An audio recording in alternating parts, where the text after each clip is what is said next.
হুজুর আসসালামু আলাইকুম, আমার বয়স 22, কিন্তু বাড়ির থেকে বিয়ে দিচ্ছে না, বলে কর্ম করিস না, কিন্তু আমি প্রেম করে বিয়ে করলে বাড়ির কেউ মানবে না, এখন কি করবো দয়া করে বলবেন। এ তো মানে হুজুর আটকানোর মতো, মানে ওর বাড়িতে বিয়ে দিচ্ছে না, আবার ও প্রেম করে বিয়ে করলে বাড়িতে মানবে না, আবার ও বিয়ে না করলেও তার মেশিন ঠিক রাখতে পারছে না। তাহলে এখন এ বেকায়দা না? অনেকেই আছে হুজুরির আটকানোর জন্য নিজেই কয় হুজুর বলেন দিন ফিরাউনির নানির নাম কি? ফিরাউনির নানির নাম কিডা হবে?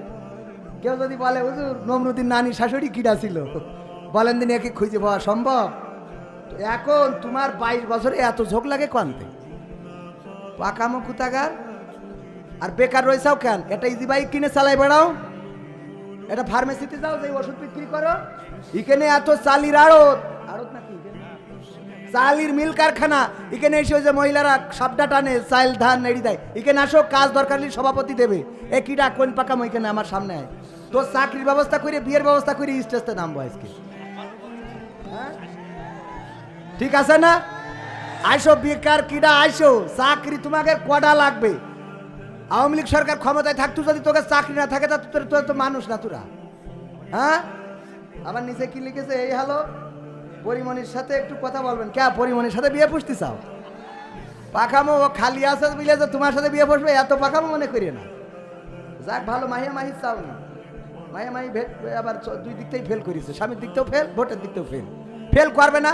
এই নৌকার বিরুদ্ধে জাতি হবে কেন? কথা কয় না, ট্রাক নিয়ে সামনে এসেছে, এত সোজা পাখামো। নৌকা নিয়ে পাশ করতে গিয়ে কষ্ট হয়ে যাচ্ছে, ট্রাক নিয়ে আসবে। আমি এই দুঃখিত, ভোটের মাঠে যাওয়া তো দূর, ভোটে যায় না তো দূর, ভোটের মাঠে যায় না, তো জীবনে তো পাশ করতে পারবে, তো যেই লাভ। ঠিক আছে না বাজান? কোরআন পড়তে ভালো লাগে, কোরআন এইটার একটু উত্তরটা সলিউশনটা দিয়ে যায় না, আবার বলবে হুজুর আপনার কাছে প্রশ্ন করলাম সলিউশন তো দিলেন না। যদি বাড়ি থেকে বিবাহ দিতে রাজি না হয়, প্রতিষ্ঠিত না হওয়ার আগে, কর্ম না পাওয়ার আগে, কর্মের কোনো অভাব নাই, কর্ম করেই তারপরে বিয়ে করতে হবে। তুমি যে ফ্রি ফায়ার পাবজি খেলি বটতলায় ঘাড় খুঁজো করে ফেলবা, আর পরের মেয়ে বাড়ি নিয়ে আসবা, নিয়ে এসে ওর খাওয়াবে কি তোমার বাপ? এইটা একটা কথা। 2 নম্বর হলো, কর্মজীবনে যাওয়ার পরে যদি তোমার বাপ বিয়ে না দেয়, তাহলে আমার সাথে যোগাযোগ করবা, আমি এসে দেখবো যে তোমার বাপ কবে বিয়ে করিনি, যে ও ঝোঁক লাগলি বিয়ে করিস কিনা, এটা আগে দেখবো। নিজের বিয়েটা ঠিক মতো করিয়ে ছেলের কব প্রতিষ্ঠিত হওয়া আগে, হ্যাঁ? সেটা সভাপতি সাহেব নিজের বিয়ে টাইম মতো করিয়েছে, করিয়ে ছেলের কয় প্রতিষ্ঠিত হও।